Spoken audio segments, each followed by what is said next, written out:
Hi, everybody. I have one last extremely quick note about Lecture 9.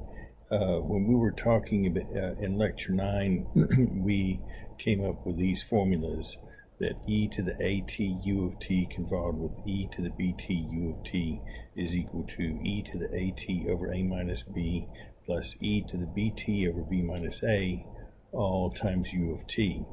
And then in the case of where we had e to the at u of t convolved with e to the bt u of t convolved with e to the ct u of t, we got this expression.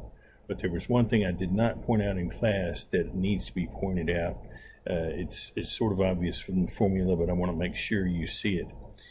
In these formulas, the assumption is that A and B, and down here, A, B, and C are all different from each other.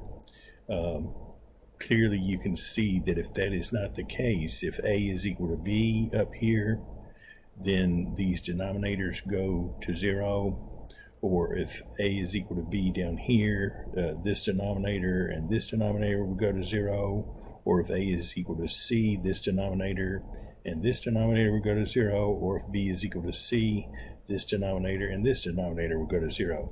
So it's important to understand that in these two formulas, in this formula, A and B must be different from each other, and in this formula, all three, A, B, and C, must be different from each other.